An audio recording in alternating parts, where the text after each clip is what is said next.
মা বাবা জেনেছিলেন তাদের সন্তান মৃত। পুড়ে যাওয়া ছাত্রদের একজনকে নিজের সন্তান ভেবে কবরও দিয়েছিলেন তারা। দর্শক, একজন মানুষ মারা যায়, তাকে বাড়িতে নিয়ে এসে তার বাবা মা অঝরে কান্না করে তারপরে তাকে দাফন করা হয়, কিন্তু 3 দিন পরে সেই মানুষটাকে আবার হাসপাতালের বেডে পাওয়া যায়। বিশ্বাস করছেন না, তাই না? আপনিও তখনই বিশ্বাস করবেন যখন আপনি নিজ চোখে ভিডিওটা দেখবেন। আমিও প্রথমে ঠিক আপনার মতনে বিশ্বাস করি নাই, কিন্তু তারপরে যখন ATN বাংলার এই নিউজটা দেখি আমি অবাক হয়ে যাই। এজন্য সিনেমাকেও হার মানায়। আমি আর কিছু বলবো না, এবার আপনারা নিজের চোখে ভিডিওটা দেখুন এবং ভিডিও সম্পূর্ণ দেখে তারপরে আপনি কমেন্ট করবেন। বাঁচার আশা ছেড়ে দিয়েছিলেন ডাক্তাররা।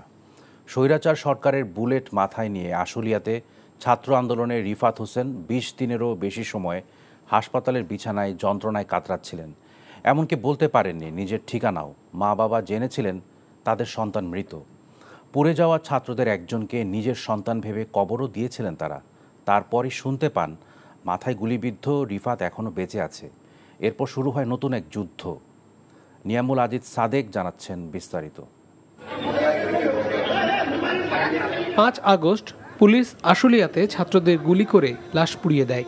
এমন নির্মমতার মধ্যেও কিছু গল্প আছে, হার মানায় যে কোনো সিনেমাকেও। আশুলিয়াতে ছেলে পুলিশের গুলিতে মারা গেছে এমন খবরে দিশেহারা মা বাবা এক পোড়া লাশ নিজের ছেলে বলে শনাক্ত করেন। শোকাহত মা বাবা স্বজনরা সেই লাশ বগুড়ার গাবতলীতে নিজেদের গ্রামে নিয়ে যান, পরম আদরে কবরও দেন তাকে। কিন্তু দিন গড়ালে সাভারের এক হাসপাতাল থেকে হঠাৎই ছেলে রিফাত এখনো বেঁচে আছে সে খবর পৌঁছে পিতামাতার কাছে। শুরু হয় আশা নিরাশার নতুন এক যুদ্ধ। কারণ মাথায় বুলেট বিদ্ধ রিফাত তখন জীবন মৃত্যুর দোলাচলে। ব্যথানাশক ঔষধ প্রয়োগ আর হাসপাতাল থেকে হাসপাতালে ছোটা, এই হচ্ছে হতভাগা রিফাতের দিনলিপি। কারণ এমন ঝুঁকিপূর্ণ অপারেশনে রাজি হচ্ছিলেন না কেউ। নিউরোসায়েন্সে ঢাকা মেডিকেল এরপর দেখে করছি, কাজ হয় নাই। অপারেশন করা যাবে না কি বলছিল? বলছে যে অপারেশন করলে টেবিলে মারা যেতে পারে। পরে একটি জায়গায় যোগাযোগ করে আমরা এই জায়গায় এসে অপারেশন সাকসেসফুল হয়েছে। আমরা হোপফুল যে পেশেন্টটা আসলে রিকভারি হয়ে যাবে আর কি। এখনই সে কমিউনিকেট করতে পারে। এই পেশেন্টটা কিন্তু আসলে 25 দিন আইসিইউতে ছিল। আসলে বুলেট সরালেই মৃত্যুর প্রবল ঝুঁকি জেনেও সদয় এক চিকিৎসক শেষ চেষ্টাটা করলেন। দীর্ঘ কয়েক ঘন্টার অপারেশন শেষে বুলেট বের করা হলো রিফাতের। পিতামাতা জানালেন তাদের আদরের সন্তান সুস্থ আছে। ডান দিক থেকে ঢুকে বাম দিকে গিয়েছে, তার মানে ব্রেনের একদম মাঝ বরাবর দিয়ে গিয়ে বাম দিকে টেম্পোরাল লোবে ওই জায়গাটাতে এটা রেস্ট করছিল আর কি। রিফাতের মা বাবার সন্তান ফিরে পেলেন ঠিকই, কিন্তু তাদের মনে প্রশ্ন ও হাহাকার।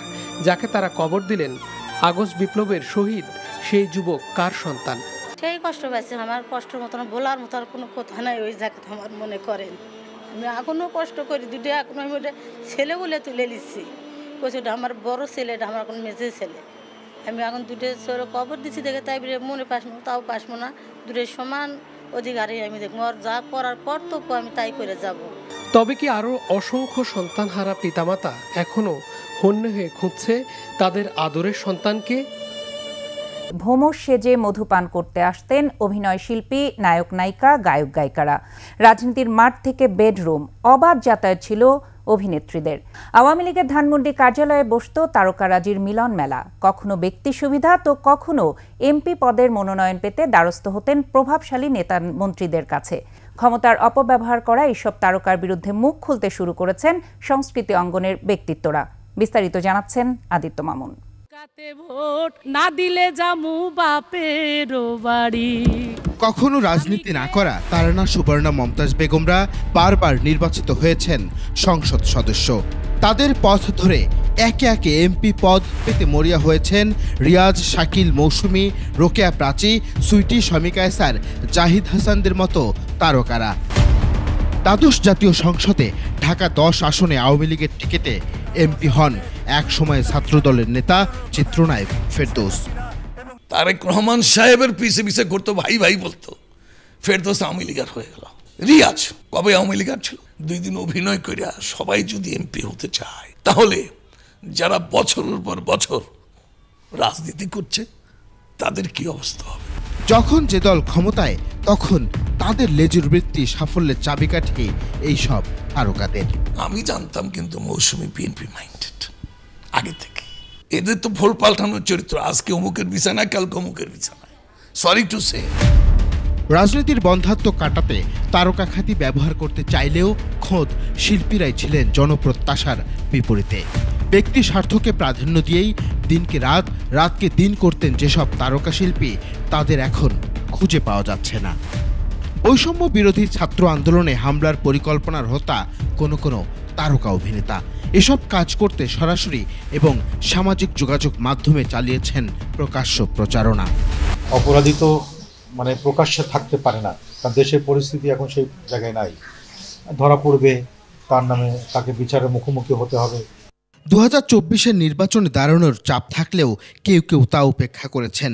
তবে স্বার্থের স্রোতে ভেসে গেছেন ক্ষমতার চাপরাশি তারকারা।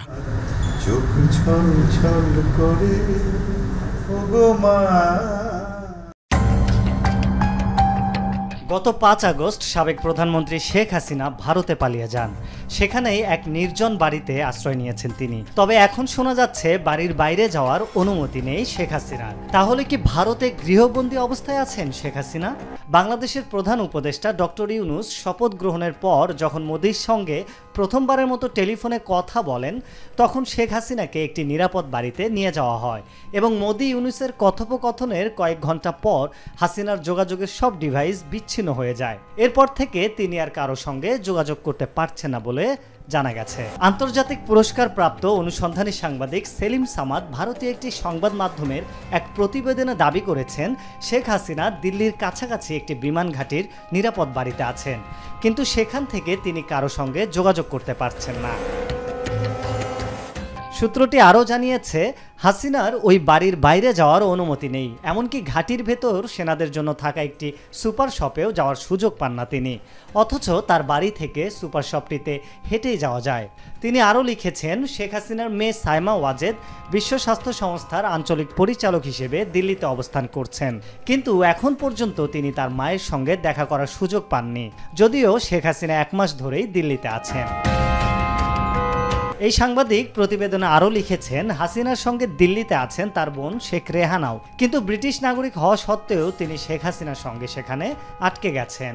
অনুসন্ধানী এই সাংবাদিক প্রতিবেদনে উল্লেখ করেছেন, প্রধান উপদেষ্টা ডক্টর ইউনূস শেখ হাসিনাকে ফেরত চাওয়ার ব্যাপারে ইঙ্গিত দিয়েছেন, আর যদি বাংলাদেশ হাসিনাকে ফেরত চায় তাহলে এটি ভারতীয় প্রধানমন্ত্রীর জন্য একটি বড় ধাক্কা হবে। দর্শক, গ্রাম বাংলা একটা প্রবাদ আছে, ক্ষমতা ও শক্তি সারা জীবন কারো স্থায়ী হয় না। একবার যদি তা হাত ফসকে চলে যায় তাহলে সেটা আর ফিরে পাওয়া যায় না। দেখুন, বাংলাদেশের সাবেক প্রধানমন্ত্রী শেখ হাসিনা যখন ক্ষমতায় ছিল তখন তার আশেপাশে অনেক লোকজন ছিল। তখন নায়ক নায়িকা, গায়ক গায়িকা থেকে শুরু করে পতিতালয়, 2 টাকার ফকিরিনতে গান গাওয়া শিল্পীও কিন্তু তেল মেরে জাতীয় সংসদ সদস্য হয়েছে। সময়ের পরিবর্তনের কারণে এখন আর তাদেরকে আর খুঁজে পাওয়া যাচ্ছে না। এখন আর নেই তাদের আগের মতো দাপট। কেউ বা ইঁদুরের গর্তে, কেউ বা প্রাণের ভয়ে বিদেশে চলে গেছে। দর্শক, এতক্ষণ যা দেখলেন তাই সবই সত্য ভাই। এখানে কোনো কিছু গোপন করার কোনো সুযোগ নাই। যদি করেন পাপ, ছাড়বে না বাপের বাপ। এজন্যই বলে সৃষ্টিকর্তা ছাড় দেন কিন্তু ছেড়ে দেন না। বরাবরের মতো জানাতে পারেন আপনার মতামত কমেন্টের মাধ্যমে, কারণ আপনি ওই দেশের একজন নাগরিক। আপনারও কথা বলার, পরামর্শ দেওয়ার, কমেন্ট করার অধিকার রয়েছে। আজকের মতো এখানে আল্লাহ হাফেজ। দেখা হবে পরবর্তীতে কোনো ভিডিওতে ইনশাআল্লাহ।